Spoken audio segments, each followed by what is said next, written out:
காலபுருஷ சக்கரத்துல 10வது ராசியாக வலம் வரக்கூடிய மகர ராசி அன்பு சொந்தங்களுக்கு வணக்கங்க.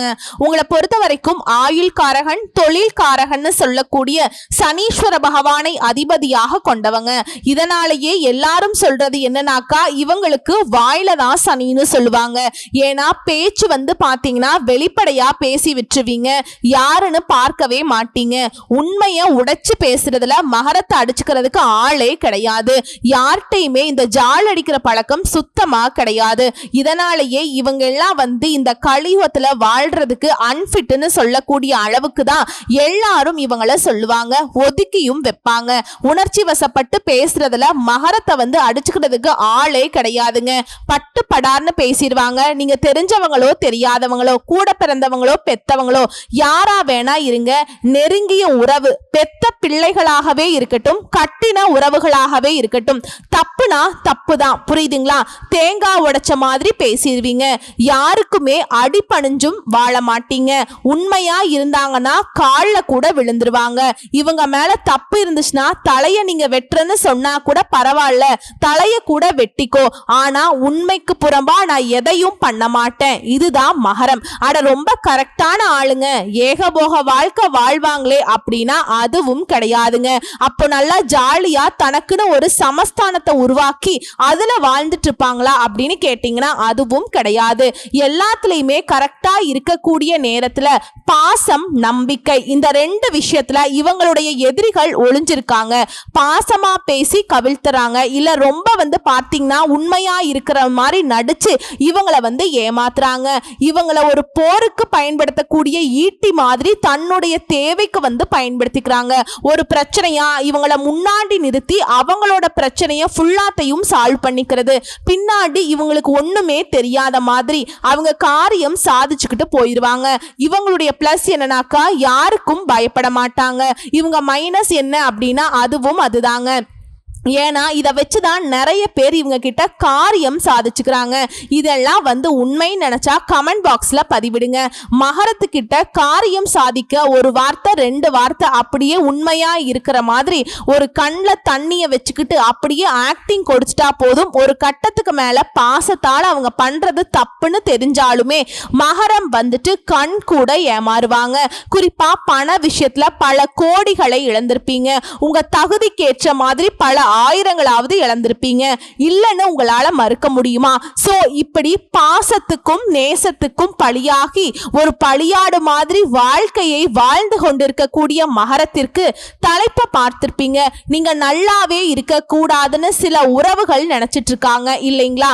ஆனா இந்த நேரத்துல உங்களை காப்பாத்த நினைக்கிறது யார் தெரியுங்களா? உங்களுடைய அதிபதி நினைக்கிறார். சாமி அமைதியா இரு, என்னால இது நாள் வரைக்கும் உனக்கு பாதுகாப்பு கொடுக்க முடியல, உனக்கு ஒரு நல்லது செய்ய முடியல, ஒரு 138 நாட்கள் உனக்கு ஒரு வாய்ப்பை கொடுக்கிறேன், யாரையும் உன்னை எதுவும் பண்ணாத மாதிரி தடுத்து நிறுத்திடுறேன், ஆனா உஷாரா வரக்கூடிய வாய்ப்பை பயன்படுத்தி உழைச்சுக்கோ அப்படிங்கிற மாதிரி வச்சுக்கோங்களேன். அப்படி என்னமா இவர் எனக்கு நல்லது பண்ண போறார், இது நாள் வரைக்கும் அப்படி என்ன பண்ணிட்டு இருந்தாரு, இவர் அதிபதியா வச்சிருந்ததுனால என்னவோ தெரியல, எனக்கு பார்த்தா சூதுவாது தெரிய மாட்டேங்குது, சூழ்ச்சியா பேசுறது தெரிய மாட்டேங்குது. இப்படி இருக்கக்கூடிய நிலையில மகரத்திற்கு அவரே ஒரு வாய்ப்பு கொடுக்கிறார். நீங்க எதையும் பண்ண வேண்டாம், யாரும் உன்னை எதுவும் பண்ணாத மாதிரி நான் தடுத்து நிறுத்திக்கிறேன், உஷாரா வரக்கூடிய வாய்ப்பை பயன்படுத்தி பொழைச்சுக்கோ அப்படிங்கிற மாதிரி வச்சுக்கோங்களேன். அப்படி என்னமா இவர் எனக்கு நல்லது பண்ண போறார், இது நாள் வரைக்கும் அப்படி என்ன பண்ணிட்டு இருந்தார், இவரு அதிபதியா வச்சிருந்ததுனால என்னவோ தெரியல, எனக்கு பார்த்தா சூதுவாது தெரிய மாட்டேங்குது, சூழ்ச்சியா பேசுறது தெரிய மாட்டேங்குது. இப்படி இருக்கக்கூடிய நிலையில மகரத்திற்கு அவரே ஒரு வாய்ப்பை கொடுக்கிறாருங்க. நீங்க அதெல்லாம் எதையும் பண்ண வேணாம், உண்மையா வரக்கூடிய வாய்ப்பை நீங்க எப்பவும் போல உங்க குணாதிசயங்களோடு வாழ்ந்தா போதும், நல்லா இருந்துக்கலாம். அப்படி என்னமா இவர் நல்லது பண்ண போறார், இனி நடக்கிறது எல்லாமே சுப பலன்களா நடக்கும். நீங்க ஒரு இடத்துக்கு போயிட்டு இருந்தா கூட சரிங்க, அதுல பண வரவு இருக்கும், நிதி நிலை வலுவா இருக்கும், நல்ல செய்திகள் கிடைக்கும். தொழில் ரீதியா, வணிக ரீதியா, உத்தியோக ரீதியா, குடும்ப வாழ்க்கை ரீதியா, தனிப்பட்ட வாழ்க்கை ரீதியா எல்லா விதங்கள்லயுமே அதிர்ஷ்டங்கள் கிடைக்கும். நடக்கிறது எல்லாமே சாதகமா நடக்க போகுது. உங்க எதிரிகள் எல்லாம் என்னதான் திட்டம் போட்டாலும் சரி, என்னதான் கூடி கூடி பேசினாலும் சரி, உங்களை வீழ்த்துறதுக்கு முடியவே முடியாது. உங்களுக்கு தீங்கு நினைச்சாலே போதும், அவங்க வாழ்க்கை அதோ கதிதான். சோ உங்களுக்கு தீங்கு செய்ய முடியாம தெரிச்சு ஓட போறாங்க. புரியுதுங்களா? அரசியல் துறையில இருக்கவங்களுக்கு எல்லாம் சிறப்பான காலம்ங்க. ஆளும் கட்சிக்கிடையே உங்களுக்கு பெரும் ஆதரவு கிடைக்கும். இது நாள் வரைக்கும் அரசியல்ல ₹1 சம்பாதிக்க முடியாம தவிச்சவங்களுக்கு வருமானம் கிடைக்க போகுதுங்க. அதே போல உத்தியோக பணிகள்ல இருக்கீங்களா, உயர் அதிகாரிகள் கிட்ட உதவி கிடைக்கும். குழந்தைகளை பொறுத்த வரைக்கும் ஆரோக்கியம் மேம்படும். கல்வியில வெற்றி கிடைக்கும். வருமானம் அதிகமா கிடைக்கிறதுனால தேவைகள் எல்லாமே பூர்த்தி செஞ்சுக்க போறீங்க. வியாபாரத்தை பொறுத்த வரைக்கும் கூட்டு தொழில் செய்றீங்களா, புதிய வாய்ப்புகள் கிடைக்கும். தன்னம்பிக்கை தைரியம் அதிகமாகுது. உங்களுக்கான மதிப்பு மரியாதை சமுதாயத்துல அதிகமாகுது. சோ எப்படி பார்த்தாலும் சரி, சனீஸ்வர பகவானை பொறுத்த வரைக்கும் இந்த வக்ர காலத்துல உங்களுக்கு நிறைய வாய்ப்புகளை கொடுக்கிறார். இதோட உறவுகள் வழியில உங்களுக்கு நன்மைகள் உண்டாகும். குறிப்பா தாய் வழியில உங்களை விட்டு விலகி போன தாய் வழி உறவுக்காரங்க மீண்டும் சேருவாங்க. உங்களுக்கு தேவையான உதவியை பார்த்து பார்த்து செய்வாங்க. உங்களுடைய நன்மதிப்பு உயரப்போகுது. அதிகமா பயணம் போயிட்டு வருவீங்க. குறிப்பா கல்வியில வெற்றி கொடியை நாட்ட போறீங்க. செய்யக்கூடிய தொழில வளர்ச்சி உண்டாகுது. வண்டி வாகனத்தை மாத்திட்டு புதுசா வண்டி வாகனம், அதுவும் வசதியான வாகனத்தை வாங்க போறீங்க. உடல் நிலையில எப்பவுமே கவனம் வச்சுக்கோங்க. சரியான நேரத்துக்கு சாப்பாடு எடுத்துக்கோங்க. உங்களுக்கு பிடிக்காத உணவுகளை எடுத்துக்க வேணாம். ஏன்னா சனீஸ்வர பகவானை பொறுத்த வரைக்கும் உங்களுக்கு பொருளாதாரத்துல வளர்ச்சி கொடுக்கிறப்போ ஆரோக்கியத்துல கொஞ்சம் இடைஞ்சல கொடுப்பாருங்க. நோய் வராம பாத்துக்கிறது மட்டும்தான் மகரத்திற்கு இனி ஒரே வேலை. அதே போல உங்க ஃப்ரெண்ட்ஸ் கிட்ட கோபப்படாதீங்க. உறவை தக்க வச்சுக்க பாருங்க. தக்க சமயத்துல உங்களுக்கு வரக்கூடிய வாய்ப்புகளை கரெக்டா பயன்படுத்திக்கோங்க. குடும்பத்துல மகிழ்ச்சி பொங்கும். மனசுல இருந்த வருத்தங்கள் மறையும். எப்பவுமே உங்களுக்குள்ள இருக்கக்கூடிய கஷ்டங்களை வெளியே காட்டிக்காம இருந்தீங்க அப்படின்னா உங்களுக்கு எந்த பிரச்சனையுமே கிடையாதுங்க. மனசுல இருக்கக்கூடிய பாரங்கள் எல்லாமே விலகி போக போகுது. எல்லாருக்கும் உதவி செய்யக்கூடிய உங்களுக்கு இந்த நேரம் அப்படிங்கிறது சாதகமா இருக்குங்க. பல பேருக்கு உதவி செய்யக்கூடிய வகையில உங்க கையில பண வரவு தாராளமா இருக்க போகுது. புதிய உறவுகள் உங்களை சேரப்போகுது.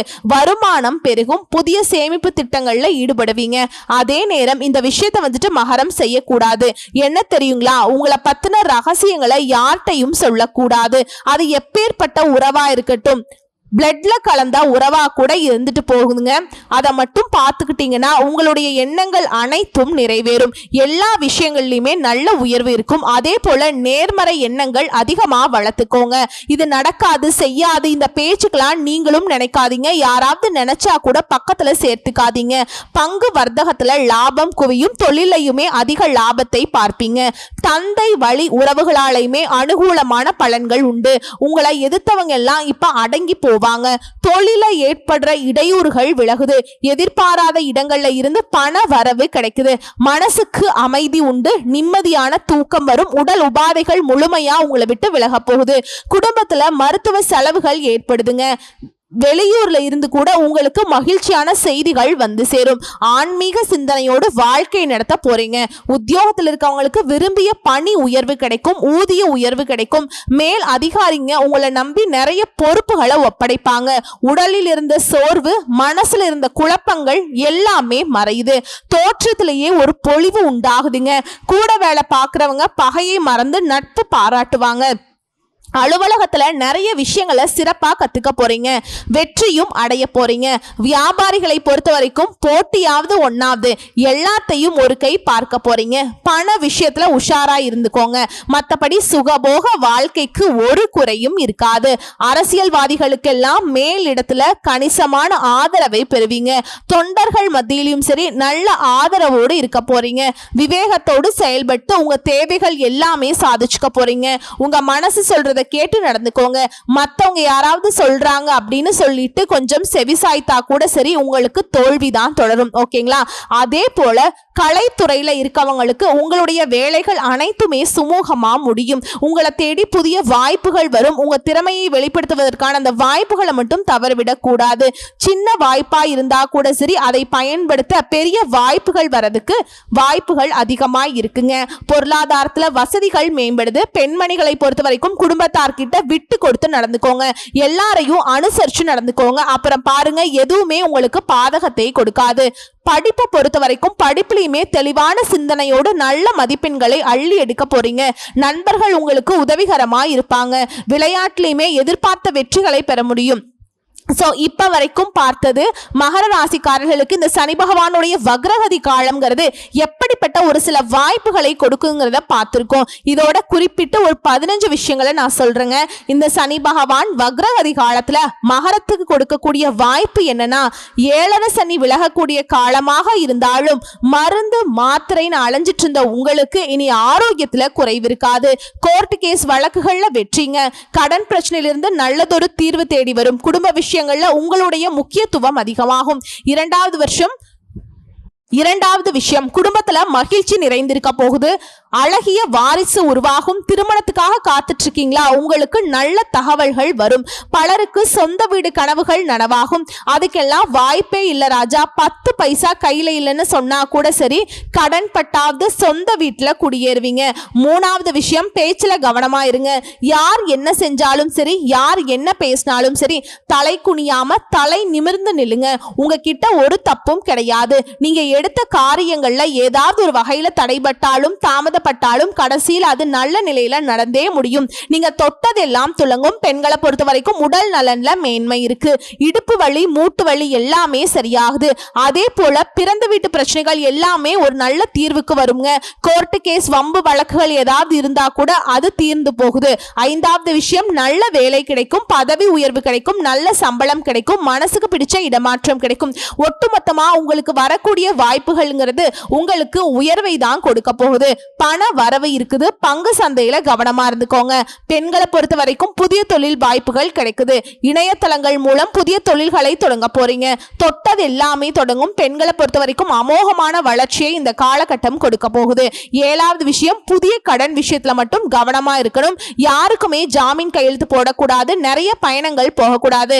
மற்றபடி உடல் நலன்ல மேம்பாடு இருக்கு. மாணவ மாணவியரை பொறுத்த வரைக்கும் கல்வியில சிறந்து விளங்க போறீங்க.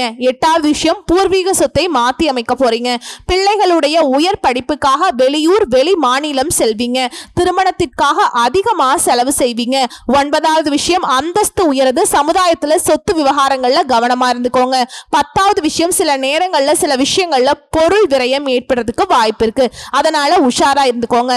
மற்றபடி நீங்க எதிர்பார்க்கும் காரியங்கள்ல வெற்றி பெற கொஞ்சம் சவால்களையும் சந்திக்கிறதுக்கான வாய்ப்பு இருக்கு. பட் கொஞ்சம் திட்டம் போட்டீங்க, கொஞ்சம் நிதானமா யோசிச்சீங்கன்னா அதையும் அழகா சமாளிச்சிடலாம். அதீத வேலையினாலையும் புதிய வாய்ப்புகளாலையும் கொஞ்சம் உறக்கம் இல்லாம உழைக்கிற மாதிரி ஒரு சூழல் இருக்கும். அடுத்து 11வது விஷயம், பேச்சுல செயல்ல கவனம் தேவை. வேலையில் இருக்கீங்களா? அதிகாரிகள் கிட்ட கவனமா இருங்க. அரசியல் இருக்கவங்க விளையாட்டா கூட சொல்லக்கூடிய வார்த்தைகள் பெரும் சச்சரவை உருவாக்குறதுக்கு வாய்ப்பு இருக்கு. எதையுமே ஆழ்ந்து ஆலோசிக்காம பேசிடாதீங்க. 12வது விஷயம், நீங்க தொட்டது எல்லாமே தொடங்கும்னு சொல்லிட்டு அமோகமான காலம் இது. நம்பிக்கைக்கு உகந்த நண்பர்கள் உங்களுக்கு உறுதுணையா இருப்பாங்க. உங்களுடைய செயல்பாடுகளுக்கு வழிகாட்டுவாங்க. உங்களை எதிர்த்து நின்னவங்க எல்லாம் உங்களுடைய நல்ல எண்ணத்தை புரிஞ்சுக்கிட்டு உங்களுக்கு ஒத்துழைப்பு கொடுப்பாங்க. 13வது விஷயம், புதிய தொழில் தொடங்கும் புதிய முயற்சிகள்ல அனுபவசாலியுடைய ஆலோசனையை கேட்டு செயல்படுங்க. அது நல்லது. 14வது விஷயம், வியாபாரிகளை பொறுத்த வரைக்கும் கடையை நவீனமயம் ஆக்குவீங்க. அனுபவம் மிகுந்த புதிய வேலையாட்களை வேலையில அமர்த்த போறீங்க. வியாபார யுக்திகளை சரியாக பயன்படுத்தி பழைய சரக்குகளை வித்து தீர்க்க போறீங்க. திடீர் லாபம் அதிகமாகும். வெளிநாட்டு தொடர்புகள் உங்களுக்கு உயர்வை தரப்போகுதுங்க. சொத்து சூப்பரா சேருங்க. எதிர்பார்த்த வாய்ப்புகள் இப்ப கிடைக்க போகுது. 15வது விஷயம், பிரச்சனை தந்துட்டு இருந்த மேல் அதிகாரிங்க வேறு இடத்திற்கு மாறி போயிடுவாங்க. தடைப்பட்ட பதவி உயர்வு இப்ப கிடைக்கும். உடனே கிடைக்குங்க. எது சரியாக இருந்தாலும் சரி, யார்கிட்டயுமே வீண் வாக்குவாதம் பண்ணாதீங்க. என்ன செய்ய போறீங்க? உங்க மனசுல என்ன இருக்கு? பேச்சுல செயல்பாடுகள்ல மத்தவங்க கணிக்காத அளவுக்கு ரகசியமா இருந்துகிட்டீங்கன்னா போதும். மகரத்தை ஒருத்தராலையுமே ஒண்ணுமே பண்ண முடியாது. சோ இப்ப வரைக்கும் பார்த்த இந்த வக்ரகதி காலம்ங்கிறது மகரத்திற்கு எப்படிப்பட்ட வாய்ப்புகளை கொடுத்திருக்கிறத தெரிஞ்சுக்கிட்டோம். இப்ப தனிப்பட்ட முறையில ஒவ்வொரு நட்சத்திரத்துக்குமே இந்த வக்ரகதி காலம் எப்படி இருக்க போகுது, உத்திராட நட்சத்திரம் 2ஆம் பாதம் 3ஆம் பாதம் 4ஆம் பாதம் நினைச்ச செயல்கள்ல வெற்றி கிடைக்கும், அதிர்ஷ்ட பலன்கள் உண்டாக போகுது, சங்கடங்கள் எல்லாமே விலக போகுது, வருமானம் அதிகமாகும், எதிர்பார்ப்பு பூர்த்தியாகும், புதுசா இடம் வாங்குவீங்க, வாகனம் வாங்குவீங்க, அது சம்பந்தப்பட்ட முயற்சி, தொழில் தொடங்குற முயற்சி எல்லாமே வெற்றி கிடைக்குங்க. பாதிப்புகள் இருந்து முழுசா விடுதலை கிடைக்கும், நெருக்கடிகள் விலகுது. இதை தாண்டி தொழில் ரீதியா பொதுவா சொன்னா கூட சரிங்க, நிம்மதியா இருக்க போறீங்க, குடும்பத்துல சிறப்பா இருக்குங்க. குறிப்பா நிம்மதி ஒற்றுமை பலப்படுது, தொழில ஏற்பட்ட தடைகள் விலகி போகுது, வேலையில் இருந்த பிரச்சனைகளுக்கு தீர்வு கிடைக்குது, வேலை தேடுறவங்களுக்கு நல்ல வேலை வாய்ப்பு கிடைக்கும், திருமண வயதில் இருப்பவங்களுக்கு திருமணம் நடக்கும், பொன் பொருள் சேரும், பூமி வாகன சேர்க்கைக்கும் வாய்ப்பு இருக்கு. அடுத்ததா திருவோண நட்சத்திரம் அதிர்ஷ்டகரமான காலகட்டம்ங்க. எப்படின்னா சனி பகவானால இனி சங்கடங்கள் எல்லாமே உங்களுக்கு விடுதலை கிடைக்குது, எதிர்பார்ப்புகள் நிறைவேறுது, வியாபாரம் தொழில முன்னேற்றம் அடைய போறீங்க, பண வரவு அதிகமாகுது, குடும்பத்தில் இருக்கக்கூடிய பிரச்சனைகள் விலகுது, பொன் பொருள் சேர்க்கை உண்டாகுது. இதோட புதுசா வண்டி வாகனம் வாங்குவீங்க, குடும்பத்துல சந்தோஷத்திற்கு குறைவே இருக்காது, தொழில கவனம் செலுத்த போறீங்க, உங்க ரசனைக்கு ஏத்த மாதிரி வீட்டை எல்லாம் மாத்தி அமைக்க போறீங்க, தாயாருடைய உடல் ஆரோக்கியத்துல மேம்பாடு இருக்கு, தாய்வழி சொத்துக்கள் சேர போகுதுங்க, செல்வாக்கு உயருது, வருமானம் அதிகமாகுது, வீட்டுல சுப நிகழ்ச்சிகள் நடக்க போகுது, குடும்பம் தொழில் உத்தியோகம் எல்லாத்துலயுமே உங்களுக்கு இருக்கக்கூடிய சங்கடங்கள் விலகி நன்மைகள் அதிகமாகுது. அடுத்து பட்டம் பதவி ஆசைகள் எல்லாமே இப்ப பூர்த்தியாகும், அரசியல்வாதிகளுக்கு செல்வாக்கு உயருது, தொழில் அதிபர்களா இருக்கீங்க அப்படின்னா சூப்பரா இருக்க போறீங்க, ஓஹோன்னு வாழ போறீங்க, தொழில எதிர்ப்புகள் மறையுது, போட்டியாளர்கள் விலகி ஓடுவாங்க, உடல்ல இருந்த பாதிப்புகள் வம்பு கோர்ட்டு கேஸ் விலக்குகள் எல்லாமே சரியாகுதுங்க. இன்னும் தெளிவா சொல்லணும்னாக்கா தொழில் ரீதியா இல்ல வேலை பாக்குறீங்களா எல்லா விதங்களையுமே முன்னேற்றம் உண்டு. அடுத்ததா அவிட்ட நட்சத்திரம் எதை பண்ணாலும் சரி எதுவுமே கைகூடி வராம இருந்த உங்களுக்கு இனி அதிர்ஷ்ட காலம் தாங்க. எப்படி சொல்றேன்னா சங்கடங்கள்ல இருந்து முழுசா விடுதலை கொடுக்கிறார் சனீஸ்வர பகவான், நீங்க நினைச்சது எல்லாமே நடத்தி கொடுக்கிறார், குடும்பம் தொழில் உத்தியோகம் எல்லாத்துலயுமே நன்மைகள் அதிகமாக போகுது, பண வரவுல இருந்த தடைகள் விலகுது, உடல் நிறை சீராகுது, இது மட்டும் இல்லாம உத்தியோகத்தில் இருக்கக்கூடிய பிரச்சனைகளுக்கு ஒரு தீர்வை கொடுக்கிறார், தொழில வளர்ச்சி, வியாபாரத்துல லாபம், வாழ்க்கையில முன்னேற்றம், இப்படி எல்லாமே நல்லாதாங்க இருக்க போகுது, குடும்பத்துல சுப நிகழ்ச்சிகளை நடத்தி வைக்கிறார், பொன் பொருள் சேர்க்கை உண்டாகுது. இது நாள் வரைக்கும் நல்லதுன்னா என்னன்னு தெரியாத உங்களுக்கு இனி நடக்கிறது எல்லாமே நல்லதாகவே நடக்கும், எல்லா விதமான நெருக்கடியுமே விலக்கி வைக்கிறார், பண வரவை அதிகரிச்சு வைக்கிறார், செல்வாக்க உயர்த்தி வைக்கிறார், பிரச்சனை வம்பு வழக்குகள் உங்களுக்கு சாதகமான நிலையை கொடுக்கிறார், குடும்பத்துல சுப நிகழ்ச்சிகளை நடத்தி வைக்கிறார், செல்வாக்க உயர்த்தி வைக்கிறார். இது மட்டும் இல்லாம பொதுவா சொன்னாலும் சரி, தொழில் ரீதியா சொன்னாலும் சரி, இல்ல உத்தியோக ரீதியா சொன்னாலும் சரி, இல்ல கூலி வேலை செய்தாலும் சரிங்க, ஆண்களோ பெண்களோ ஆரோக்கியம் கல்வி விஷயம் எல்லா விதங்களையுமே சிறப்பான முன்னேற்றம், குறிப்பா புதிய சொத்து வாங்கக்கூடிய எண்ணங்கள் நிறைவேறுது, பதவி உயர்வு கிடைக்குது, பொருளாதார நிலையில உயர்வு, எதிர்பார்ப்புகள் தள்ளி போன காலம் போய் எதிர்பார்த்தது உடனே நடக்கும், பண வரத்துல இருந்த தடைகள் விலகுவதனால செயல்பாடுகள்ல வேகம் எடுத்துக்குதுங்க. சோ ஒட்டுமொத்தமா இப்ப வரைக்கும் பார்த்த பொது பலன்கள் நட்சத்திர பலன்கள் எல்லாமே இந்த மகர ராசிக்காரர்களுக்கு சனி பகவான் உங்களுடைய அதிபதிங்கிறவர் இந்த வக்ர காலத்திலயுமே அதிர்ஷ்டத்தை அள்ளி அள்ளி கொடுக்கிறாருங்க. சோ இந்த அதிர்ஷ்டங்கள் உங்களுக்கு நிலைச்சிருக்கணும்னா நீங்க செய்ய வேண்டிய பரிகாரம் ஒவ்வொரு சனிக்கிழமையும் தவறாம நவ கிரகங்கள்ல வீற்றிருக்கக்கூடிய சனீஸ்வர பகவானுக்கு 8 எள்ளெண்ணெய் தீபம் ஏற்றி அவருக்கு கருப்பு நிற உடைகளை அணிவித்து அவருடைய பெயர்ல அர்ச்சனை செய்து அதே போல 8 நபர்களுக்கு அன்னதானம் செய்ய நீடித்த நிலைத்த செல்வத்தை செல்வாக்கு பேரு புகழ் பட்டம் பதவி எல்லாமே உங்களுக்கு நிரந்தரமா கிடைக்கும். வாழ்த்துக்கள். நன்றி, வணக்கம்.